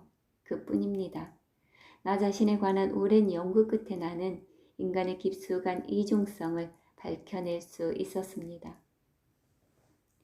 그래서 기억 속을 뒤져낸 덕택으로 나는 겸손히 나를 더욱 돋보이게 해줬고 겸허는 승리하도록 해줬으며 덕은 사람들을 위압하는 데 도움이 되어 왔다는 사실을 깨닫게 되었습니다. 나는 평화적인 방법으로 전쟁을 했고 나아가 무관심의 방식으로 내가 갈망하는 모든 것들을 탈취했던 겁니다. 예를 들어 나는 사람들이 내 생일을 잊어버리는 것에 결코 불평한 적이 없었습니다. 사람들은 그런 문제에 대한 나의 담담함에 감탄의 빛을 띠며 놀라기도 했습니다. 하지만 내 무관심의 이유는 좀 더 미묘한 것이었습니다. 나는 나 자신이 한탄을 할 수 있도록 사람들이 잊어주기를 원했습니다. 나는 똑똑히 기억하고 있는 그 영광의 날이 오기 며칠 전부터 세심한 주의를 기울였습니다.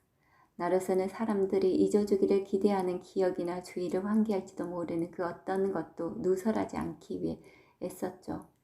언젠가는 건물 내의 달력을 고쳐놓을 생각까지도 하지 않았겠습니까? 내가 외로운 존재라는 것이 확실하게 드러나면 그때 비로소 나는 우연한 슬픔의 매력 속으로 빠져들어갈 수 있었던 겁니다. 이처럼 내 모든 미덕에는 보다 당당하지 못한 이면이 있었습니다. 사실 어떤 의미에서 나의 결점이 내 장점이 되기도 했습니다. 생활의 사악한 부분을 감추고자 했던 규칙들이 이를테면 나에게 냉정한 태도를 갖게 했고 사람들은 그것을 덕스러운 태도와 혼동했던 겁니다. 또한 무관심은 나에게 사랑받을 수 있는 가치를 부여해 주었고 에고이즘은 나의 관대함 속에서 절정에 달할 수 있었습니다. 그만하죠. 지나친 대꾸법은 내 논증을 망치게 될 테니까요. 하지만 그렇게 엄격했음에도 불구하고 나는 술이나 여자의 제의에는 결코 저항할 수가 없었습니다. 나는 활동적이고 기운 차다는 인정을 받았죠.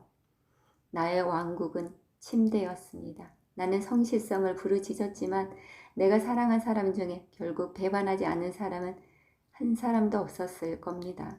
물론 나의 배반은 나의 성실성에 방해가 되지 않았고 무감각의 도움으로 나는 꽤 많은 일을 해치웠으며 자선에서 얻어지는 즐거움 때문에 나는 이웃을 돕는 일을 멈추지 않았습니다. 하지만 이런 일들을 되풀이해 보았자 소용없는 일이었습니다.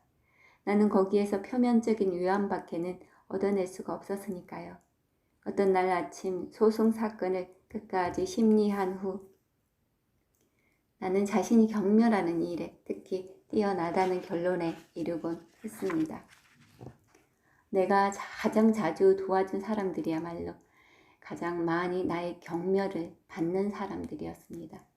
감정 풍부한 연대감을 지닌 채 나는 매일같이 모든 맹인들의 얼굴에 정중하게 침을 뱉었던 겁니다. 솔직하게 말해서 그곳에 구실이 있을 수 있을까요? 하나 있기는 하지만 너무나 부절것없어서 그것이 변명이 될 수 있으리라고는 생각할 수조차 없군요. 어쨌든 그 구실이란 이렇습니다. 나는 이 모든 인간사가 심각한 것이라고 마음속 깊숙이 생각해 본 적이 한 번도 없다는 사실입니다. 심각한 것이 무엇인지 나는 전혀 알지 못했습니다. 다만 내가 보고 있는 모든 것들 속에는 그런 심각성이 없다는 것, 그리고 그것들은 나에게 하나의 흥미롭고 약간 성가신 게임으로 비칠 뿐이라는 것을 제외하면 말입니다. 실제로 내가 결코 이해하지 못했던 노력이라든가 신념 같은 것들이 있기는 했습니다. 나는 언제나 놀란 태도로 약간 의심스러워하며 돈 때문에 죽는다거나 지위를 잃었기 때문에 절망에 빠진다거나 가문의 번영을 위하여 엄숙하게 스스로를 희생하는 그런 이상한 사람들을 바라보곤 했습니다.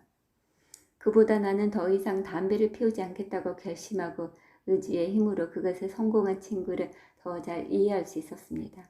어느 날 아침 그는 신문을 펼쳐들고 처음으로 수소탄이 발사됐다는 기사를 읽고 그 가공할 만한 효과를 알게 되자 지체 없이 담배 가게로 들어갔답니다. 물론 나도 때로는 삶을 심각하게 받아들이는 척하기도 했습니다. 하지만 이내 그 심각성 자체가 나에게는 하찮게 느껴져 그저 할 수 있는 한 내 역할을 연기해 나갔습니다. 나는 유능하고 지적이고 덕망 높고 애국적이고 불의에 분개하고 관대하고 연대 책임을 지며 남을 교화하는 그런 역할만을 맡았던 겁니다. 간단히 말해서 그만하죠. 당신은 이미 내가 거기 있으면서도 없는 네덜란드 사람들과 비슷하다는 것을 이해하셨을 겁니다. 내가 가장 많은 자리를 차지했을 때, 특히 나는 그 자리에 없었던 겁니다. 내가 진정으로 성실하고 열광할 수 있었던 때는 운동을 할 때와 군대 시절 재미삼아 상영했던 연극에 출연했을 때뿐이었습니다. 이 두 경우에는 그다지 심각한 것은 아니었지만 사람들이 즐겨 심각한 것으로 생각하곤 했던 게임의 규칙이 하나 있었습니다. 터져 나갈 것 같은 일요일 경기의 관중석이나 비길 데 없는 열정으로 좋아하는 극장은 지금도 나 자신이 결백하다고 스스로 느낄 수 있는 이 세상에서 유일한 장소들이랍니다. 하지만 사랑이라든가 죽음, 가난한 사람들의 임금이 문제가 될 때 이 같은 태도를 그 누가 정당하다고 인정해 주겠습니까? 그렇지만 어쩌겠습니까? 나로서는 이졸데의 사랑 같은 것은 소설 속에서나 영화 속에서밖엔 상상할 수가 없었습니다. 때때로 죽어가는 사람들이야말로 자신들의 역할에 몰두해 있는 것처럼 보이기도 했습니다. 내 가난한 고객들의 응답은 언제나 똑같은 구성에 맞춰져 있는 듯이 느껴졌습니다.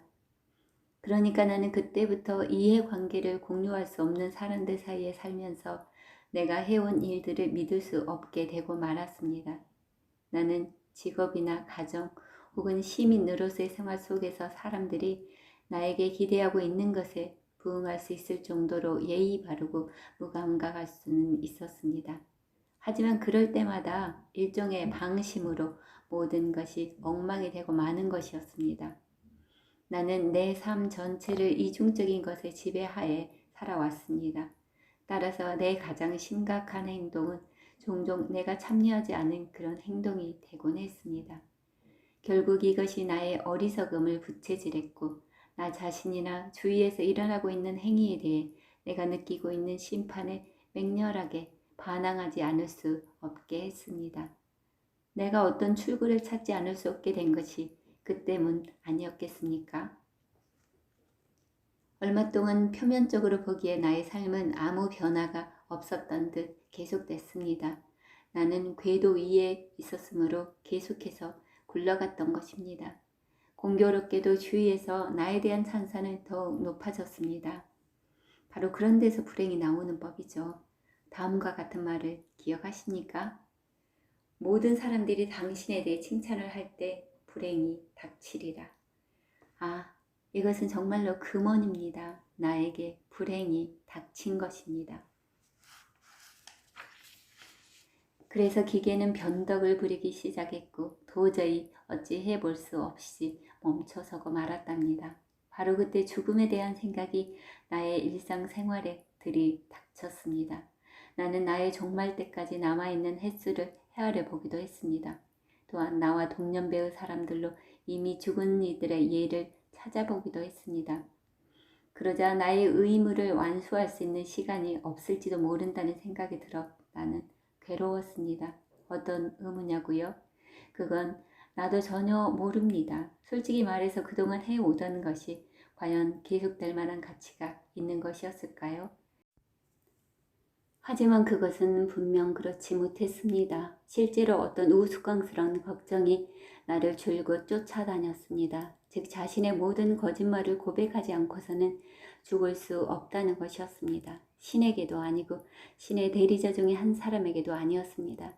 당신이 잘 아다시피 나는 그런 것들에는 초연했습니다. 아닙니다. 나는 사람들에게 어떤 친구나 이를테면 사랑했던 여자에게 고백을 하려는 것이었습니다. 그렇지 않고 어떤 이의 삶에서 감추어진 거짓말이 단 하나만 있더라도 죽음은 그 거짓말을 결정적인 것으로 만들어버리는 겁니다. 아무도 더 이상 그 점에 대해서 진실을 알 수 없게 되니까요. 왜냐하면 그 진실을 알고 있는 유일한 사람은 바로 그의 비밀 위에 잠들어 있는 죽은 사람 자신이기 때문입니다. 이러한 진실에 대한 완전한 말살이 나에게 현기증을 일으켰습니다. 여담이지만 지금이라면 나는 그것을 오히려 은밀한 즐거움으로 여길 겁니다. 예를 들어 모든 사람들이 찾고 있는 것을 오직 나만이 유일하게 알고 있다는 생각.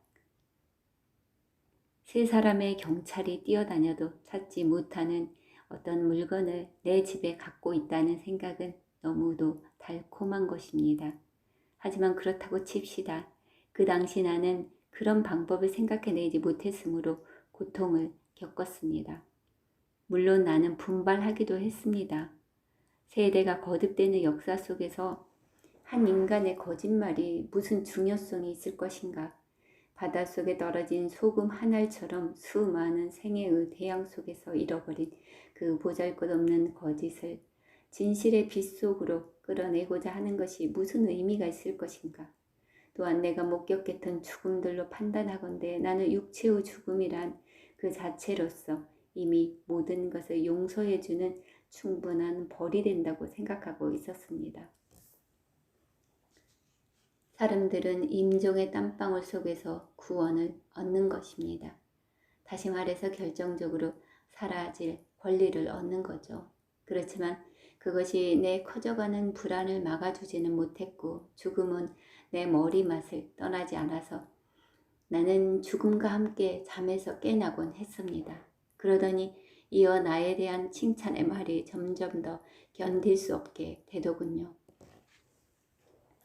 그러한 칭찬과 더불어 거짓이 너무도 엄청나게 불어난 나머지 나는 그것을 더 이상 통제할 수 없을 것 같았습니다.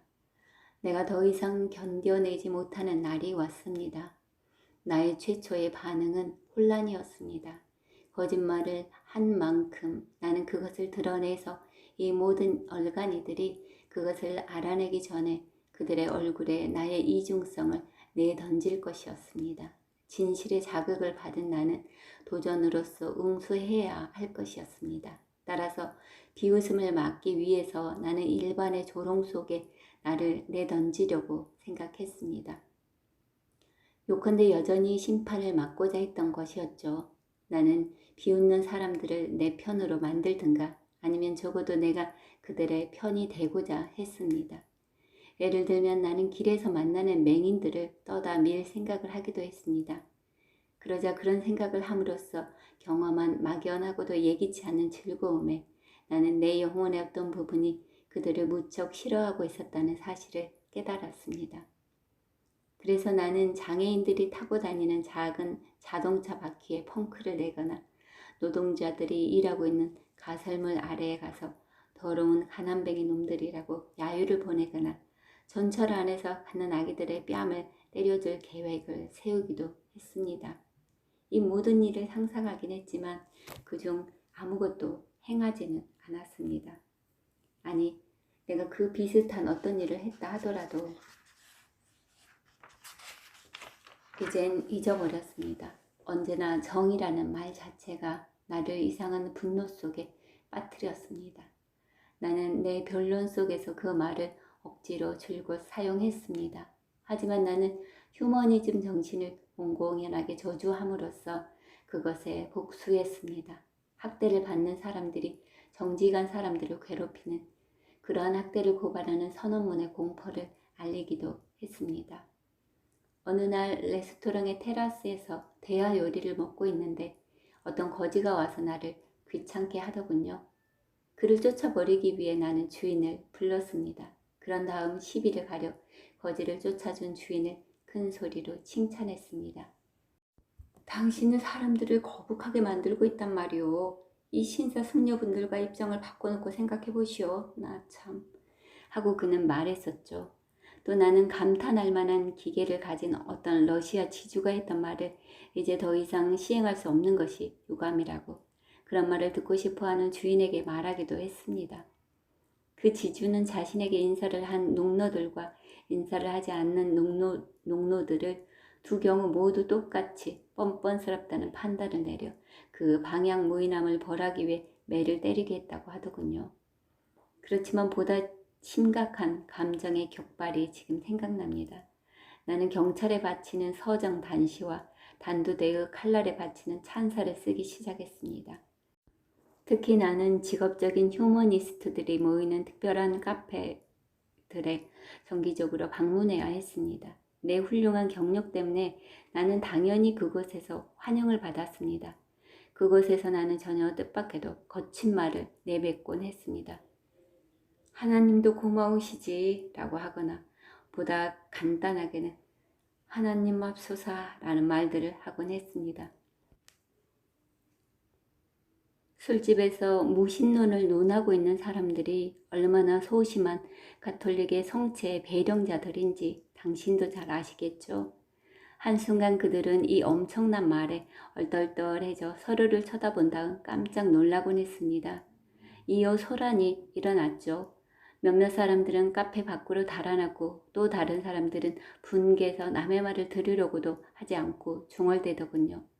모두들 성수를 맞은 악마처럼 발작으로 몸을 뒤틀곤 했답니다. 당신은 분명 그것이 유치하다고 생각하실 겁니다. 하지만 어쩌면 그런 장난에는 보다 심각한 이유가 있었는지도 모릅니다. 나는 게임을 엉망으로 만들고 싶었던 겁니다. 그리고 무엇보다도 그렇습니다. 생각만으로도 나를 너무나 화가 나게 하는 그 아첨 섞인 평판을 망가뜨리고 싶었던 겁니다. 당신 같은 분은 하고 사람들은 나에게 친절하게 말하곤 했는데 그런 말을 들으면 나는 파랗게 질리곤 했습니다. 그들의 존경이 일반적인 것이 아니었던 만큼 난 더 이상 그것을 원치 않았던 겁니다. 내가 그 존경을 함께 나눌 수 없는데 어떻게 그 존경이 일반적인 것이 될 수 있겠습니까?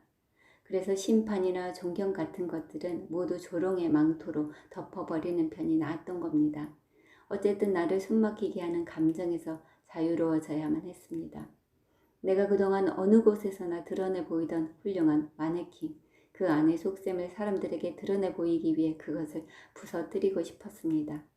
내가 젊은 변호사 시보들 앞에서 해야 했던 이야기가 생각나는군요. 나를 소개한 변호사협회 의장의 믿을 수 없는 찬사에 신경이 거슬린 나는 오래 참고 있을 수가 없었습니다. 나는 사람들이 나에게 기대하고 있고 나 역시 그러한 주문에 어렵지 않게 응할 수 있는 격정과 감동에 차서 이야기를 시작했습니다. 하지만 그러다가 문득 나는 변호의 방법으로서 혼합법을 참고하기 시작했습니다.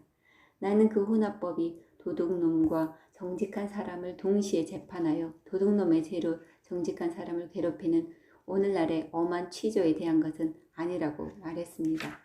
반대로 그것은 정직한 사람, 경우에 따라서는 변호사의 죄의 비중을 둠으로써 도둑을 변호하는 방법이었습니다. 나는 그 점에 관해서 아주 명확하게 이런 식으로 설명했습니다. 질투 때문에 살인을 한 어떤 딱한 시민의 변호를 내가 맡게 되었다고 가정해 봅시다. 난 이렇게 말할 것입니다. 배심원 여러분, 생각해 보십시오. 자신의 타고난 선량함이 악의에 찬 성적 언행 때문에 시련을 받게 됐을 때 훈계한 것이 용서받을 만한 일인지 말입니다. 반대로 한 번도 선량해 본 적 없고 기만당했다는 사실에 괴로워해 본 적 없이 법정의 이쪽 편, 바로 내 자리에 서 있게 되는 것이 더 심각하지 않습니까? 나는 여러분의 준엄함을 면제받은 자유로운 사람입니다. 하지만 내가 누구입니까? 자만으로 말하자면 태양의 시민이요, 음란의 순염소요, 화를 잘 내는 파라오요, 게으름의 제왕입니다. 나는 아무도 죽이지 않았을까요? 물론 아직까지는 그러지 않았죠. 하지만 살만한 가치가 있는 사람들을 죽어가게 내버려 두지는 않았을까요? 아마도 그랬을 겁니다. 그리고 어쩌면 그런 일을 되풀이할 준비가 돼 있는지도 모릅니다. 반면 저 사람을 보십시오. 그는 그런 일을 되풀이하지 않을 겁니다. 그는 자신이 그런 일을 했다는 것에 대해 아직도 놀라고 있습니다.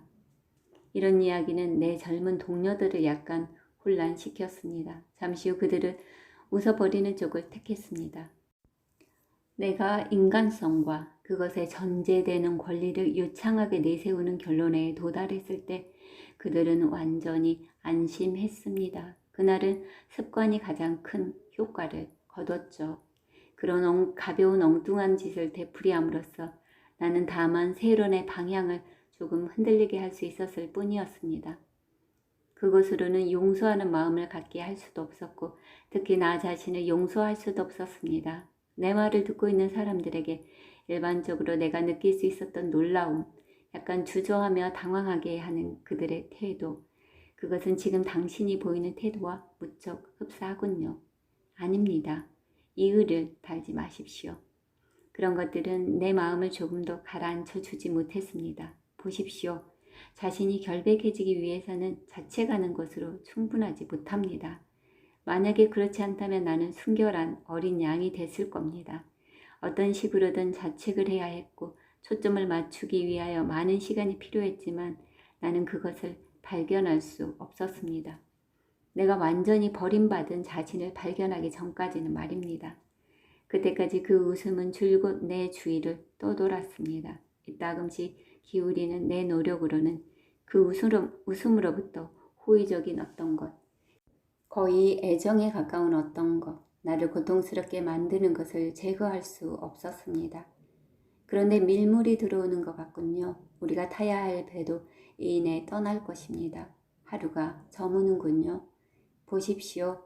비둘기들이 저 위에 모여듭니다. 그 새들은 서로서로 몸을 붙이고 거의 움직이지 않습니다. 그리고 빛이 약해지는군요. 잠시 말을 멈추고 이 음산한 시간을 음미해 보시지 않겠습니까? 싫으시다고요? 제게 흥미가 있으시다고요? 당신은 무척 솔직하시군요. 게다가 나는 이제 정말 당신의 흥미를 끌게 될지도 모르겠습니다. 고해 판사가 무엇인가에 관해서 설명하기 전에 방탕과 고난에 관하여 당신에게 이야기해야 할 테니까요.